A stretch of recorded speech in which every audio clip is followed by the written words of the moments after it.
I've got 2 units. Can I look at that? Yeah.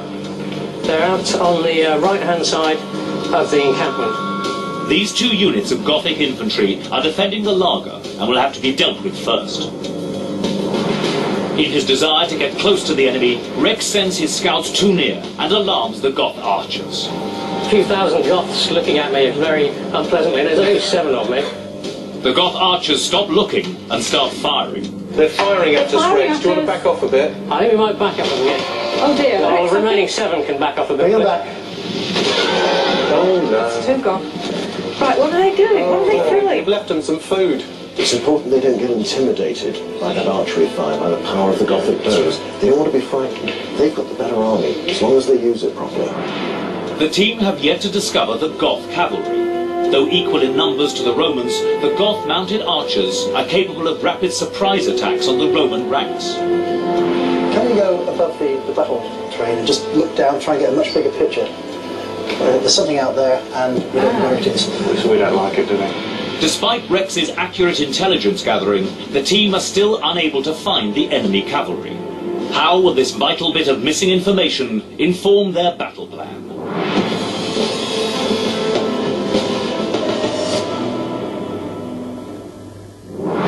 They have a defensive position. Yes. And with some skirmishers outside. Yeah, well, somehow we've got to bring them out if we can. But Yeah. they put it there, it's there for a purpose. Yeah. Right? And so basically, the door's open, you want to come in? Come Yeah. on. The team recognise that the Goths are sitting pretty in their wagon lager, so the Roman army will be forced to advance. However, the team need to be aware that any plan they make could fall victim to a surprise ambush by enemy cavalry. Jan, what are your thoughts?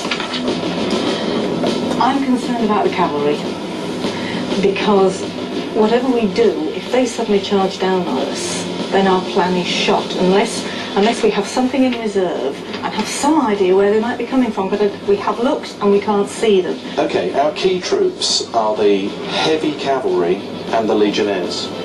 Not so much, from the information we had, the archers. So maybe we want to worry them a bit with the archers. And send... 2 units of archers are so weak that they make sense. So we can worry them with the archers, can't we? We might as well have the archers doing something. They can be firing on them and worrying them and distracting them from what we're really doing. Like all good politicians, this team of councillors could continue to debate the details of this battle all day. But with the clock ticking, the time for talking is over. Now they need to come up with a plan. So who's going to show me on the map with the blocks what you're going to do? Oh, the lieutenant, you noticed that? Oh, right. Interesting. Anybody with a plan? Here's a suggestion, right? I have some blocks. So, legionnaires are going to come in at the front. And so I have some legionnaires.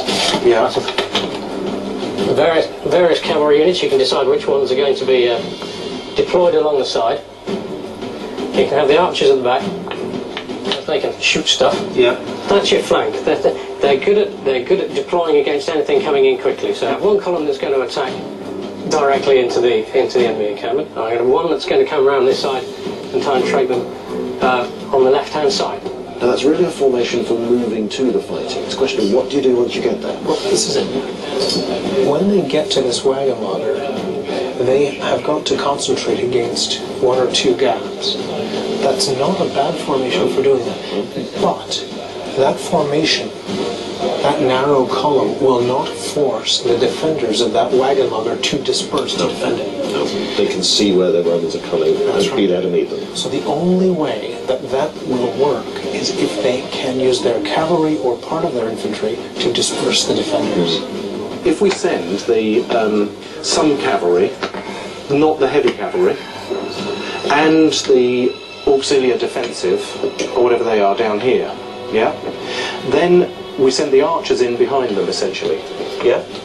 I think you have to attack on more than one side. Yes. You don't necessarily want to attack on 3 or 4. Okay. The team appear at cross purposes. Martin's idea for an early attack on the Goth infantry outside the Lager is rebuffed by his teammates, who are eager to map out the main assault.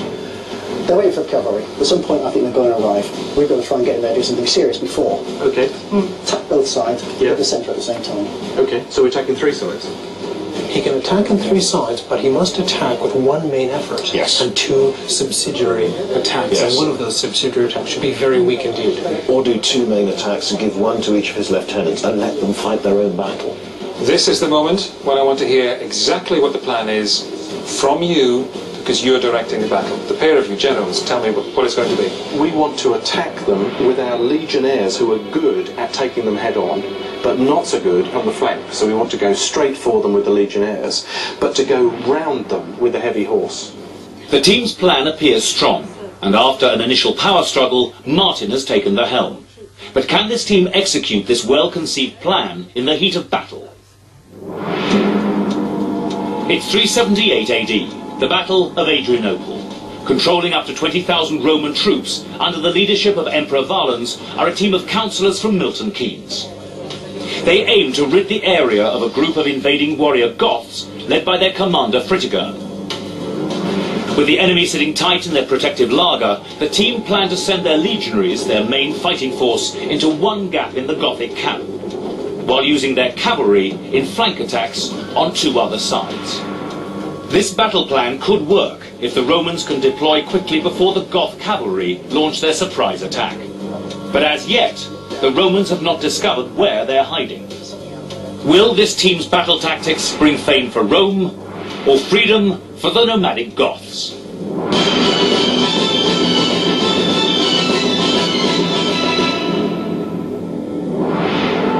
As the Romans begin deployment in this 4th century AD battle, the team now has a piece of 21st century technology, a real-time satellite view to help them track both armies. The team can get their bearings by thinking of this wagon laager as a clock, with their Roman army facing 6 o'clock. Rex, what you're doing, from my point of view, is you're sending everybody straight towards the enemy. And as you get nearer, the cavalry are going off and round to the left, and the infantry, especially the legionaries, are going straight down the middle. But we don't want to show that too early. Rome has opted to fight an offensive battle, but if the team are not to give away their strategy too early, they must keep as one overall unit until they are close enough to the Goth encampment to launch their battle plan. Rex deploys his left-hand half of the army, with his legionaries, the strongest troops, at the head. They're trying to use cleverness. Which is a good thing. They've got the more sophisticated army. Why not take the advantage of that? Do clever things. You've got fairly disciplined troops, certainly better than the Goths. So Martin's ideas are not inappropriate for this sort of army. Go down with him, Yes, alongside yeah. him like you are now. Yeah. And then as you get nearer and nearer and nearer, then start to split off to the right. With the cavalry going off Yes, to the with right. the cavalry going off to the right, and Right. And the legionaries going straight on. Yeah. Jan's experience in the council chamber begins to show. Despite appearing to agree with her general's direct order to keep her troops together, Jan blatantly has her own agenda and splits her cavalry off to the right immediately. How will her generals react? They're too far out to the right. They're too far out to the right. Yeah, we want them eventually out to the right, but they're now too But far look, out. there's a dip there. There's a dip in the land. I was going to take them through those 2 little hummocky Oh, that's bits, fine. so That's they super. can't That's see. absolutely Yeah? great. Martin might think it's great, but the Goth defenders see the Roman cavalry advancing, and thinking it's an early strike, they move back into the laager. How will the team react to this first move by the enemy? Are they closing the door? Rex, what we think they're doing, Rex and Jan, Yeah? what we think those guys are doing is closing the front door. Yeah. But actually, we think this probably suits us, because we're going to send the legionaries against them, and they're good at fighting hand to hand and face to face.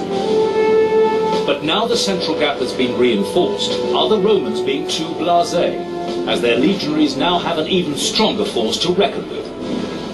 What we've got is, if you have a look at the screen in front of you, you'll see your cavalry is too far up to the right in conjunction with the rest of the troops. Right. We need to move everybody else up to a level with them before we want to attack. Yeah, well, I've stopped them there, so That's they're not great, moving. but we need Yeah. to move everybody further and further ahead. Right, okay. Please. So we want to So- move forward. Yes. Do Everybody we want move to forward. charge, or do we want to walk? We'll go charges. nice, gentle, No. but fast amble. But should the Roman team be ambling towards the enemy encampment, with the hidden Goth cavalry able to attack at any moment? Big suspicion about the cavalry coming in from over here. That's a concern. Because Could you go and have a look and see if you can find any enemy cavalry, please, Adam? Could you go towards our cavalry, towards Jan's cavalry, and look out in the distance beyond them, please? Still anxious